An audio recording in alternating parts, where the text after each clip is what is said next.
ابراہیم میں تجھے اپنا نبی اور رسول منتخب کرنے لگا ہوں، لیکن اس کے لیے لازم ہے کہ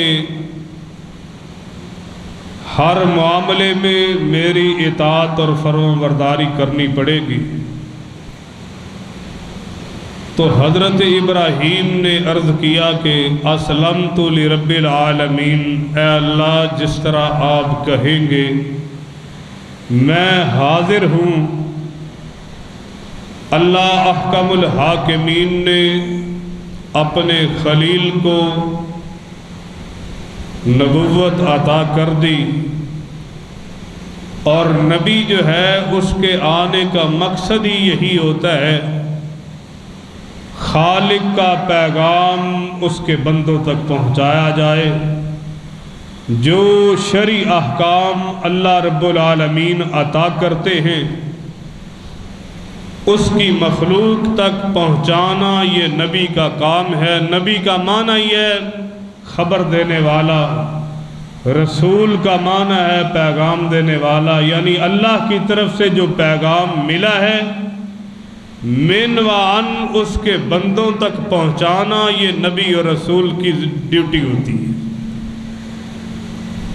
حضرت ابراہیم علیہ السلام کو اللہ پاک نے حکم دیا کہ اے ابراہیم، تیری ساری کی ساری قوم حتیٰ کہ تیرا گھرانہ جو ہے شرک کی دلدل میں گرے ہوئے ہیں،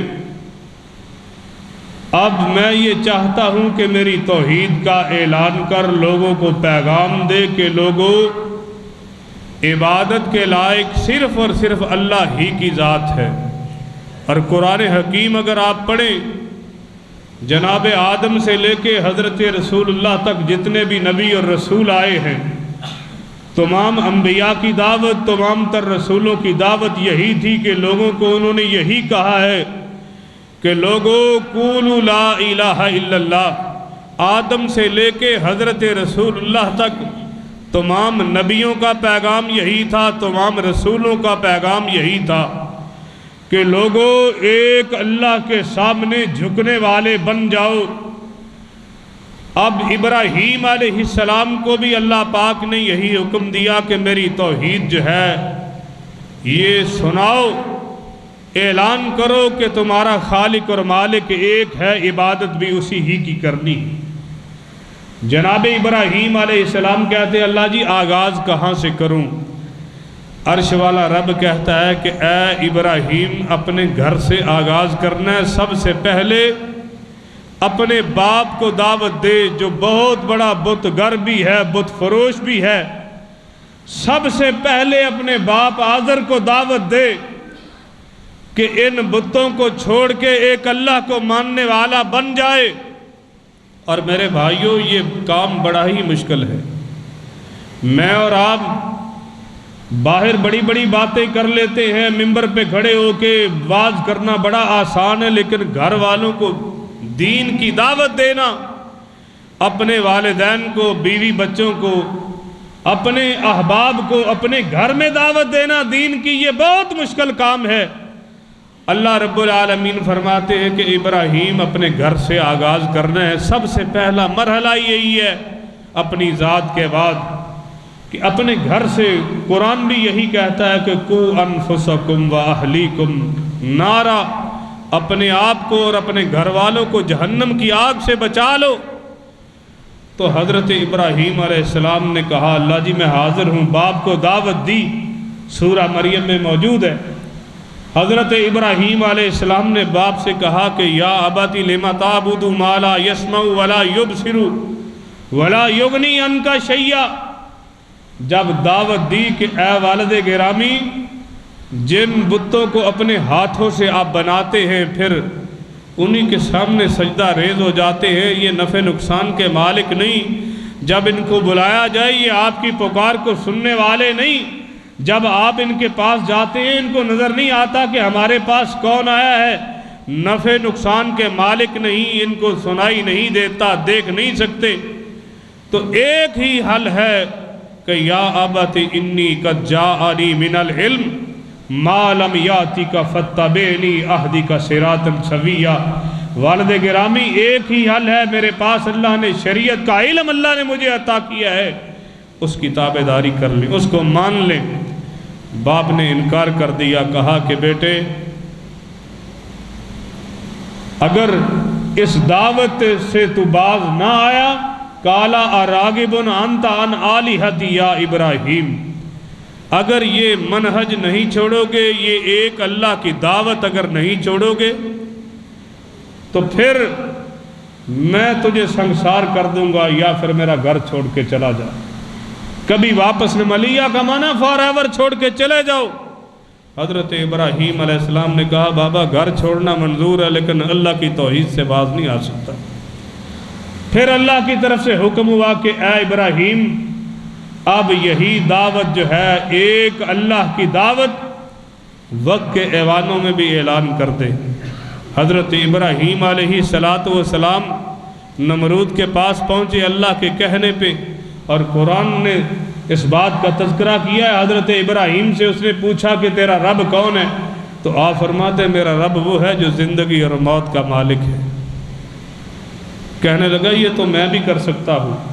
حضرت ابراہیم علیہ السلام نے کہا میرا رب وہ ہے فَإِنَّ اللَّهَ يَأْتِي بِالشَّمْسِ مِنَ الْمَشْرِقِ فَأْتِ بِهَا مِنَ الْمَغْرِبِ فَبُهِتَ الَّذِي كَفَرَ۔ تو میرے بھائیوں وہاں پہ بھی وقت کے ایوانوں میں بھی اللہ کی توحید کا اعلان کیا۔ حضرت ابراہیم کہتے ہیں اللہ میں نے تیرے کہنے پہ وہاں پہ بھی اعلان کر دیا، حالانکہ یہ وہ سٹیج ہوتی ہے جہاں سے واپسی کے امکانات نہیں ہوتے، کیونکہ ریاست اس کے پاس اقتدار ہے، اختیار ہے، قوت ہے۔ اور اسی لیے حضرت رسول اللہ صلی اللہ علیہ وسلم نے فرمایا کہ افضل الجہاد کلمۃ الحق عند سلطان جائر، لوگوں سب سے افضل ترین جہاد یہ ہے کہ ظالم حکمران کے سامنے کلمہ حق جو ہے اس کا اعلان کیا جائے۔ یہ افضل اس لیے ہے یہاں سے واپسی کے امکانات بہت کم ہوتے ہیں۔ حضرت ابراہیم نے وہاں پہ بھی اللہ کی توحید کا اعلان کیا۔ اللہ کہتے ہیں ابراہیم ابھی اور بھی کام باقی ہے، اللہ جی بتائیں حکم کریں۔ اللہ احکام الحاکمین فرماتے ہیں کہ میرے خلیل اب میں یہ چاہتا ہوں کہ میری توحید ہو، بیان کرنے والا تو ہو اور سننے والی تیری قوم ہو۔ اللہ جی میں حاضر ہوں۔ چلے گئے قوم کے پاس، اور قوم والوں کو جو جا کے سب سے پہلی بات کہی ہے حضرت ابراہیم علیہ السلام نے وہ یہی تھی۔ آپ علیہ السلام نے فرمایا کہ اے میری قوم کے لوگوں ما هذه التماثیل التي انتم لها عاکفون، یہ بت اور مورتیاں جن کو اپنے ہاتھوں سے بناتے ہو پھر مجاور بن کے ان پہ بیٹھ جاتے ہو، یہ جو تعلیم تمہارے پاس ہے یہ کہاں سے آئی ہے؟ کوئی نبی آیا ہو، کوئی رسول آیا ہو، کوئی شریعت ہو، کوئی کتاب ہو، کوئی صحیفہ ہو، کوئی چیز موجود ہے؟ تو قوم کے لوگوں نے کہا کہ ابراہیم نہ تو کوئی نبی، نہ کوئی رسول، نہ کوئی شریعت، نہ کوئی کتاب، نہ کوئی صحیفہ، کوئی دلیل ہمارے پاس موجود نہیں۔ آپ فرماتے پھر یہ کام کرتے کیوں ہو؟ تو کہنے لگے کہ وجدنا علیہ آباءنا لہا عابدین۔ اے ابراہیم دلیل کوئی نہیں، کسی رسول نے یہ پیغام نہیں دیا، کسی نبی نے یہ دعوت نہیں دی کہ ان بتوں کے اوپر مجاور بن کے بیٹھ جاؤ۔ یہ تو ہم نے اپنے باپ دادا کو دیکھا ہے، ہمارے باپ دادا آباء و اجداد کرتے چلے آ رہے ہیں، یہ نسل در نسل سلسلہ چلتا آ رہا ہے، ہم بھی کر رہے ہیں، دلیل کوئی نہیں ہے۔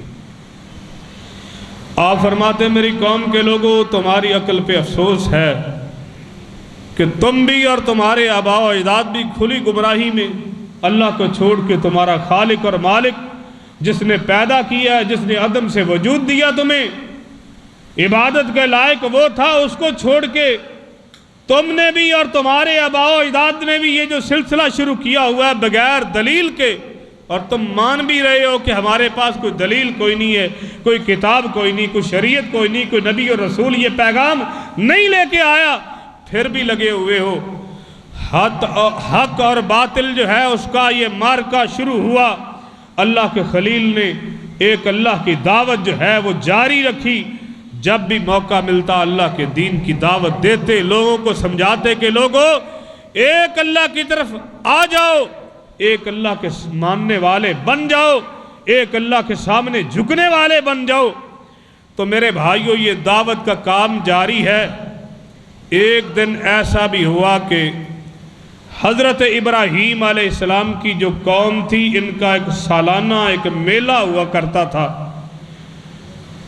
تو یہ آئے جناب ابراہیم علیہ السلام کے پاس کہ اے ابراہیم، تو ہمارے معبودوں کو نہیں مانتا، ان کا انکار کرتا ہے، آج ہمارے ساتھ چل۔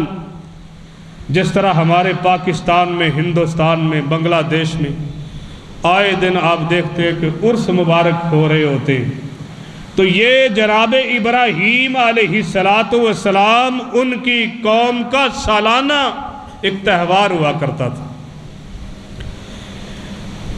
تو قرآن حکیم یہ بتلا، حضرت ابراہیم علیہ السلام نے قوم نے جب دعوت دی تو قرآن کہتا ہے فَنَظَرَ نَظْرَةً فِي النُّجُومِ، جناب خلیل اللہ نے ایسے نگاہ آسمان کی طرف اٹھائی اور فرمانے لگے فَقَالَ إِنِّي سَقِيمٌ، میں بیمار ہوں، تمہارے ساتھ نہیں جا سکتا۔ مقصد آپ کا یہ تھا کہ آج موقع ملا ہے اپنی قوم کے سامنے حق بات کو میں واضح کر سکوں اور یہ ثابت کر سکوں کہ جو سن نہیں سکتا، جو بول نہیں سکتا، جو نفع نقصان کا مالک نہیں ہے، جو زندگی موت کا اختیار نہیں رکھتا، جو سورج کو نکالنے کا، غروب کرنے کا اختیار نہیں رکھتا، کائنات کے تصرفات کا اختیار نہیں رکھتا، وہ الہ اور معبود نہیں ہو سکتا۔ یہ ایک موقع تھا، سارے کے سارے چلے گئے، اور قرآن یہ کہتا ہے فَرَاغَ إِلَىٰ آلِهَتِهِمْ، جناب ابراہیم علیہ السلام نے کلہاڑا ہاتھ میں لیا، اور ان کی قوم کی جہالت کا یہ عالم تھا کہ ایک بہت بڑا ہال بنایا ہوا ہے، وہاں پہ بت رکھے ہوئے ایک ہی جگہ پہ۔ جب میلے پہ جانے لگے، مختلف قسم کے کھانے بنا کے ہر بندہ جو ہے بتوں کے سامنے رکھ گیا، واپسی پہ لے لیں گے، تبرک ڈل جائے گا۔ جناب ابراہیم علیہ السلام آئے، فراغ الی آلہتہم، آئے، حال کا دروازہ کھولا، دیکھا کہ بت پڑے ہوئے، ان کے حاجت روا اور مشکل کشا پڑے ہوئے، طرح طرح کے کھانے آگے پڑے ہوئے۔ تو قرآن کے یہ الفاظ ہیں، جناب ابراہیم علیہ السلام فرمانے لگے الا تاکلون، تمہارے سامنے طرح طرح کے کھانے پڑے ہوئے، کھاتے کیوں نہیں؟ کسی کے سامنے کھانا رکھ دیا جائے اور وہ بچ جائے، یہ کیسے ہو سکتا ہے؟ تو یہ ایک اتمام حجت کے لیے پتہ ابراہیم کو بھی تھا، یہ کھا نہیں سکتے، یہ بول نہیں سکتے، لیکن اتمام حجت کے لیے لوگوں کو عقیدہ توحید سمجھانا مقصد تھا۔ آپ فرماتے ہیں ما لکم لا تنطقون، بولتے کیوں نہیں ہو؟ تم تو میری قوم کو اولادیں دینے والے ہو، تم تو بارشیں برسانے والے ہو، تم تو مشکلات کو دور کرنے والے ہو، تم تو میری قوم کو مسائل سے نکالنے والے ہو، تمہارے سامنے طرح طرح کے کھانے پڑے ہوئے ہیں، بولتے کیوں نہیں؟ بولنا کہاں سے تھے؟ بت تھے۔ جناب ابراہیم علیہ السلام نے کلاڑا پاس تھا، تو قرآن کہتا ہے فَجَعَلَهُمْ جُزَازًا إِلَّا كَبِيرًا لَهُمْ لَعَلَّهُمْ إِلَيْهِ يَرْجِعُونَ۔ فَجَعَلَهُمْ جُزَازًا، جُزاز کا معنی ٹکڑے ٹکڑے کر دیا ان کو، مار مار کے ان کی تباہی۔ یہ جو ان کی قوم کے حاجت روا اور مشکل کچھ تھے، ان کو سب کو ٹکڑے ٹکڑے کر دیا۔ إِلَّا كَبِيرًا لَهُمْ، جو سب سے بڑا بت تھا نا کلہاڑا، وہاں پہ رکھ کے واپس آ گئے، تاکہ میری قوم جو ہے ان کو حق سمجھنے کے لیے یہ میں ایک دلیل ان کے سامنے پیش کر سکوں۔ جناب ابراہیم علیہ السلام کی واپسی ہوئی، دروازہ بند کر کے واپس آ گئے۔ شام ہوئی، قوم جو ہے جب میلے سے واپس آئی، عجیب ہی یہ سما ہوتا ہے۔ ہمارے ہاں بھی یہ ملک پاکستان میں، ہندوستان میں، بنگلہ دیش میں جو عرس لگتے ہیں نا، آپ کبھی غور کریں اس بات پہ کہ کوئی بھی اللہ والا جس دن فوت ہوتا ہے، یوم وفات پہ وہ حضرت صاحب فوت ہوئے، تو ہر سال اس بزرگ کے یوم وفات پہ جو مجاور بیٹھے ہوتے ہیں، جو انتظامیہ، وہ ہر سال اشتہار شائع کرتی ہے جی فلاں دن جو ہے یہ عرس مبارک ہوگا۔ عرس جو ہے یہ عربی زبان کا لفظ ہے، ڈکشنری اگر آپ دیکھیں کوئی بھی عربی ٹو اردو دیکھیں گے تو عرس کا معنی ہے شادی۔ یہ بزرگ فوت ہوئے ہیں تو اس دن اس کے یوم وفات پہ یہ شادی کا دن جو ہے یہ منایا جا رہا ہے۔ تحفۃ العروس بڑی مشہور کتاب ہے، عروس جو ہے دلہن کو بھی کہا جاتا ہے۔ عرس کا معنی ہے شادی، یوم وفات ہے لیکن اس دن جو ہے یہ ہمارے ہاں یہ فنکشن ہوتا ہے۔ اصل میں میرے بھائیوں بات یہ ہے کہ جو صوفیزم ہے نا، صوفیاء کے ہاں ان کا عقیدہ یہ ہے کہ جس دن بھی کوئی اللہ والا فوت ہوتا ہے نا، عقیدہ دعا کرے اللہ سب کو عقیدہ توحید نصیب فرمائے۔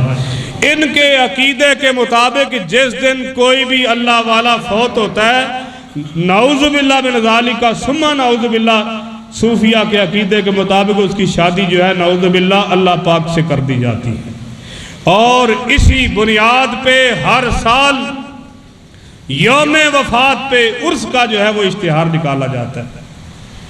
تو میرے بھائیوں جہاں پہ عقیدہ توحید نہ ہو وہاں پہ عقل نہیں ہوتی۔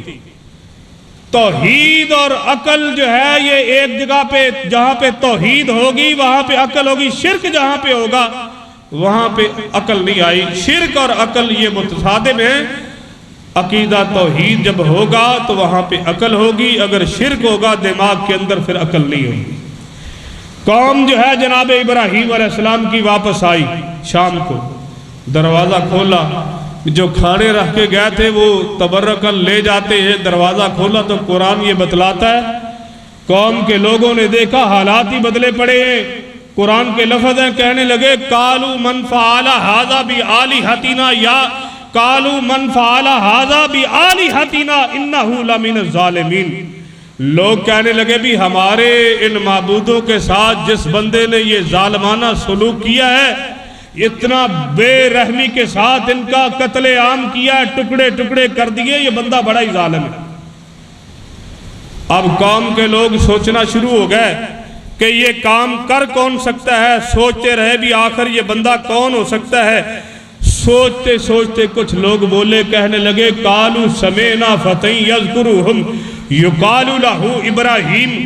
کچھ لوگ بولے، کہنے لگے بھی وہ آزر کا جو بیٹا ابراہیم ہے، نوجوان ہے، یہ رات دن ہماری مخالفت کرتا تھا، ہمارے معبودوں کے خلاف یہ بولتا تھا، میلے پہ بھی نہیں گیا، اس نے بہانہ بنایا، یہ کام اسی کا ہو سکتا ہے۔ سب نے کہا بھی ٹھیک ہے، بات آپ کی بالکل بجا ہے، یہ کام اسی کا ہو سکتا ہے، لیکن بلا کے پوچھ لیتے ہیں معاملہ کیا ہے، ماجرا کیا ہے، ابراہیم نے کیا بھی ہے یا نہیں کیا۔ تو حضرت ابراہیم علیہ السلام کا گھر پاس ہی تھا، تو فیصلہ یہ ہوا، کہنے لگے کہ اس طرح کرتے ہیں کہ فاتوا بہ علی اعین الناس لعلہم یشہدون، بلاؤ ابراہیم کو لوگوں کے سامنے، قوم کے سامنے آ کے جواب دے، یہ کام اس نے کیا تو اس کا جواب دے۔ جناب ابراہیم جو ہے فوراً آ گیا، بلایا گیا، آپ تشریف لے آئے، آ کے کوئی سلام دعا نہیں، کچھ نہیں، قوم نے فوراً کہا قالوا اانت فعلت ھذا بآلہتنا یا ابراہیم، اے ابراہیم ہمارے ان معبودوں کے ساتھ، ان معصوموں کے ساتھ اتنا برا سلوک کیا تو نے کیا ہے، اانت فعلت ھذا، اے ابراہیم کیا یہ تیرا کام ہے؟ حضرت ابراہیم علیہ السلام نے یہ نہیں فرمایا کہ یہ کام میں نے نہیں کیا۔ قرآن کے الفاظ سورہ صافات ذرا غور کریے گا، جو بات انداز کیسا ہے لوگوں کو بات سمجھانے کا۔ آپ فرماتے ہیں قال بل فعلہ کبیرہم ھذا، یہ کام جو ہے نا، یہ جو بڑا بت بیٹھا ہوا ہے نا، جس کے یہاں پہ کلاڑا رکھا ہوا ہے، یہ اسی کا کام ہے۔ بل فعلہ کبیرہم ھذا، یہ اس بڑے کا کام ہے۔ لوگ کہنے لگے ابراہیم کیسی باتیں کر رہے ہو، یہ اپنے ہم نوالا اور ہم پیالہ جو لوگ ہیں ان کو کیسے مار سکتا ہے، یہ نہیں ہو سکتا۔ حضرت ابراہیم علیہ السلام نے کہا بھی ٹھیک ہے، اگر میری بات تم ماننے کے لیے تیار نہیں تو پھر آپ سے میرا سوال ہے کہ فَاسْأَلُوهُمْ إِنْ كَانُوا يَنْطِقُونَ، جن کو مار پڑی ہے نا ان سے پوچھ لیں، میری بات پہ یقین نہیں ہے، جن کو مار پڑی ہے یہ سب سے بڑے آئی وٹنس ہیں، ان سے پوچھیں ان کو مارا کس نے۔ اگر یہ نام لے دے ابراہیم کا بھی ہمیں آزر کے بیٹے ابراہیم نے مارا ہے، میں جھوٹا آپ سچے، پوچھیں ان سے۔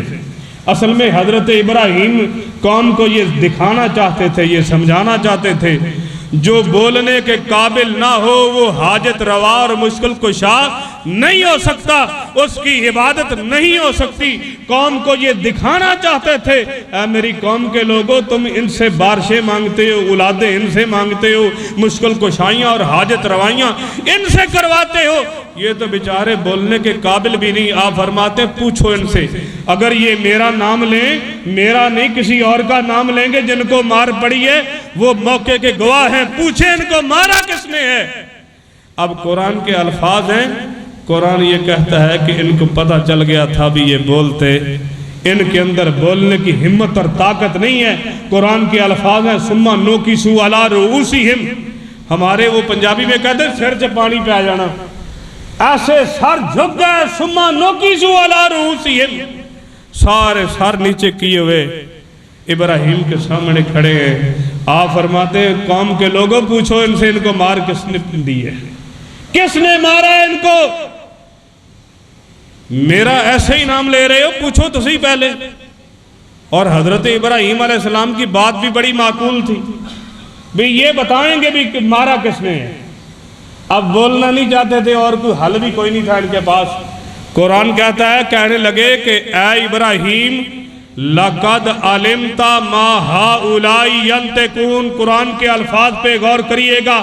آپ کے گھر میں جو بھی قرآن ترجمے والا پڑھا ہے اس کو جا کے کھول کے دیکھیے، قرآن کا ترجمہ جو ہے یہ پڑھیے گا، مسئلہ آپ کے انشاءاللہ جو ہے بالکل عیاں ہو جائے گا۔ قوم کے لوگ کہنے لگے علمتا فعل ماضی ہے، اس سے پہلے لام بھی تاکید کا ہے، قد بھی تاکید کا ہے۔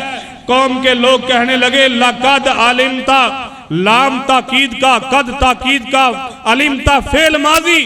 قوم کے لوگ کہنے لگے اے ابراہیم تجھے تو پتہ ہے، یہ سادہ زبان میں ترجمہ ہے، لقد علمتا، اے ابراہیم تو تو جانتا ہے، تجھے تو پتہ ہے، ما ہاؤلائی ینطقون، یہ ہمارے معبود جن کے سامنے ہم اپنی جبین نیاز کو جھکاتے ہیں، جن سے سارا کچھ مانگتے ہیں، جو ہماری منتیں مرادیں پوری کرنے والے ہیں، یہ سارا کچھ عطا کرنے والے ہیں، لیکن یہ بیچارے اتنے معصوم ہیں۔ ابراہیم تجھے تو پتہ ہے یہ بولنے کی ہمت، یہ بیچارے بول نہیں سکتے۔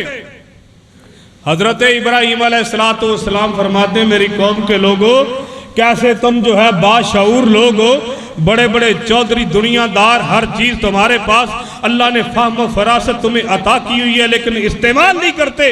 اللہ نے دل دماغ عطا کیا ہے، پوری کائنات میں سے سب سے اعلیٰ تمہیں بنایا ہے، لیکن دل دماغ کا استعمال نہیں کرتے، عقل اور شعور کو استعمال نہیں کرتے ہو۔ جو بول نہیں سکتے وہ تمہارا سارا کچھ پورا کرنے پہ قادر کس طرح ہو سکتے ہیں؟ اب قوم نے دیکھا کہ ہم ڈیبیٹ کی دنیا میں ہار چکے ہیں، ابراہیم سچا ہے، اس کی دعوت سچی ہے، پیغام صحیح ہے، یہ بات صحیح کر رہا ہے، لیکن اگر ہم نے اپنی بات چھوڑ کے ابراہیم کی مان لی تو پھر ہمارا کیا بنے گا؟ اب فیصلہ کیا ہوا؟ کہنے لگے کہ سب نے مشورہ کیا، پوری کی پوری قوم نے فیصلہ یہ کیا کہ ابراہیم کو جان سے ہی مار دو۔ آپ کو یاد ہوگا میں نے ورقہ ابن نوفل کی بات کی تھی آپ کے سامنے، انہوں نے یہ حضرت رسول اللہ کو یہ کہا تھا، اے محمد صلی اللہ علیہ وسلم آپ سے پہلے جس بندے نے بھی توحید کا اعلان کیا اس کے ساتھ سلوک یہی ہوا ہے، بخاری کی روایت ہے۔ تو فیصلہ یہ ہوا کہ ابراہیم جو ہے اس کو ختم کر دیا جائے، نہ ابراہیم دنیا میں رہے گا، نہ ہمارے معبودوں کے خلاف بولے گا۔ اور اس فیصلے کو عملی جامہ پہنانے کے لیے لکڑیاں اکٹھی کی گئی کہ حضرت ابراہیم کو جلا دیا جائے۔ قرآن نے ان کے الفاظ کو محفوظ کیا، کہنے لگے قالوا حرقوہ وانصروا آلہتکم، کیسی بیوقوف قوم ہے، کہنے لگے کہ حرقوہ ابراہیم کو جلا دو، قرآن کا ترجمہ گھر جا کے دیکھیے گا، حرقوہ اسے جلا دو، وانصروا آلہتکم اپنے معبودوں کی مدد کرو، ہمارا معبود ہماری مدد کرے۔ اللہ ہمارا خالق اور مالک ہے جس کے سامنے ہم جھکتے ہیں، اللہ ہماری مدد کرے۔ یہ کیسی عقل مند قوم ہے، کہہ رہی ہے ابراہیم کو جلا دو۔ وَانْصُرُوا آلِهَتَكُمْ، اپنے خداؤں کی مدد کرو۔ یہ بیچارے اتنے کمزور ہو چکے ہیں، قوم کو دعوت دی جا رہی ہے اپنے خداؤں کی مدد کرو، نکلو ان کی مدد کے لیے۔ اب نمرود بھی، اس کا بھی فیصلہ یہی ہے، ابراہیم کے باپ کا بھی فیصلہ یہی ہے، قوم کا بھی فیصلہ یہی ہے۔ آپ آسان الفاظ میں یہ سمجھیں، آج عراق کی ریاست، وہاں کی فوج، وہاں کے اصحاب اقتدار، وہاں کی عوام، یہ سارے کے سارے، عدلیہ، فوج، یہ سارے ایک پیج پہ آ چکے ہیں کہ ابراہیم کو ختم کر دیا جائے، جلا دیا جائے۔ نہ ابراہیم رہے گا، نہ ایک اللہ کی دعوت دے گا، ہمارا سلسلہ چلتا رہے گا۔ لیکن ان بیوقوفوں کو یہ نہیں پتا تھا کہ فیصلے زمین پہ نہیں بلکہ آسمان پہ ہوا کرتے ہیں۔ اللہ جسے چاہے وہ بچا لے، ساری دنیا بھی اگر کسی کو مارنا چاہے، اگر اللہ نے بچانے کا فیصلہ کیا تو ساری دنیا بھی مل کے اس کا بال بھی تیکھا نہیں کر سکتی۔ حضرت ابراہیم علیہ السلام کو آگ کے اندر پھینکا گیا۔ رب نے فیصلہ یہ کیا ہے کہ میں نے ابراہیم کو بچانا ہے۔ عراق والوں نے فیصلہ کیا کہ ابراہیم کو ہم نے آج ختم کر دینا ہے۔ جب آگ کے اندر پھینکا گیا، میرے بھائیوں، آگ جو ہے ہر چیز کو جلا کے بھسم کر دیتی ہے۔ بڑے بڑے مضبوط لوہے کو آگ جو ہے جلا دیتی، پگھلا دیتی ہے۔ آگ کا کام ہے جلا دینا۔ ابراہیم کو جب پھینکا گیا، رب کہتا ہے قُلْنَا يَا نَارُ كُونِي بَرْدًا وَسَلَامًا عَلَىٰ ابراہیم۔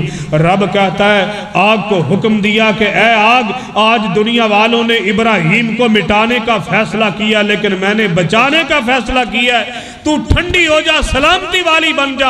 ابراہیم علیہ السلام بچ کے وہاں سے نکلے۔ پھر ایک اور امتحان آیا۔ اللہ پاک نے جب اسماعیل عطا کیا جناب ابراہیم کو، دعاؤں سے مانگا اللہ پاک سے، ربی حبلی من الصالحین، ابراہیم کو اللہ نے اسماعیل عطا کر دیا۔ پھر اللہ نے کہا کہ بواد غیر ذی زرع، جہاں پہ آج زمزم کا کنواں موجود ہے، وہاں پہ ابراہیم بیٹے کو چھوڑ آؤ، اپنی بیوی کو چھوڑ آؤ، بیٹا اور بیوی ہاجرہ کو وہاں پہ چھوڑ آئے۔ پھر کچھ سالوں کے بعد امتحان ایک اور آیا۔ عرش والا رب کہتا ہے کہ اب اپنے بیٹے کی گردن پہ چھری چلا دے۔ میرے بھائیوں، ابراہیم نے انکار نہیں کیا، بلکہ رب کا قرآن کہتا ہے فَلَمَّا أَسْلَمَا وَتَلَّهُ لِلْجَبِينِ، جناب ابراہیم نے مینا کے میدان میں اپنے بیٹے اسماعیل کو لٹا لیا ہے، گردن پہ چھری کو رکھ کے چلا دیا ہے۔ عرش والا رب کہتا ہے کہ ہم نے آواز دی فَنَادَيْنَاهُ أَن يَا إِبْرَاهِيمُ قَدْ صَدَّقْتَ الرُّؤْيَا، اے ابراہیم تو نے خواب پورا کر دیا ہے۔ میرے بھائیوں، ہوتا کیا ہے، عرش والا رب جو ہے یہ کہتا ہے کہ فَتَرَكْنَاهُ عَلَيْهِ فِي الْآخِرِينَ، ابراہیم یہ تیری ادا مجھے اتنی پسند آئی ہے، قیامت کی دیواروں تک یہ تیرا جو ہے، یہ آج کا جو کام ہے، بیٹے کی قربانی ہے، یہ اس سنت پہ قیامت تک لوگ 10 ذوالحج کو عمل کرتے رہیں گے۔ میرے بھائیوں، قربانی کے ایام آ رہے ہیں، تیاری کریں۔ نبی صلی اللہ علیہ وسلم سے صحابہ نے پوچھا تھا کہ ما هذه الاضاحی یا رسول اللہ صلی اللہ علیہ وسلم، حضور یہ قربانیاں ہم کیوں کرتے ہیں؟ آپ نے فرمایا تھا سنت ابیکم ابراہیم، یہ تمہارے باب ابراہیم کی سنت ہے، اس کے لیے تیاری کریں۔ حضرت ابراہیم علیہ السلام کی سنت ہے، اور ابراہیم کی سیرت سے ہمیں یہ سبق ملتا ہے کہ جو سن نہیں سکتا، دیکھ نہیں سکتا، نفع نقصان کا مالک نہیں ہے، وہ عبادت کے لائق نہیں ہو سکتا۔ اللہ سے دعا ہے اللہ پاک مجھے اور آپ کو کتاب و سنت پہ قائم رکھے، اللہ خاتمہ ایمان پہ فرمائے۔ سب بھائیوں سے درخواست ہے، ابھی تھوڑی دیر پہلے میں جب گھر سے نکلنے لگا ہوں تو فون آیا میری پھپھو جی فوت ہو گئی ہیں، تو سارے بھائی دعا کریے گا اللہ ان کی مغفرت فرمائے، اللہ رب العالمین جنت الفردوس عطا فرمائے۔ اگلے جمعے انشاءاللہ قربانی کے احکام اور مسائل ان کا تذکرہ ہوگا کہ کون سا جانور اور کس طرح کا لینا ہے، قربانی کے دیگر مسائل ان کا تذکرہ ہوگا۔ اللہ سے دعا ہے اللہ کتاب و سنت پہ قائم رکھے۔ وآخر دعوانا الحمدللہ۔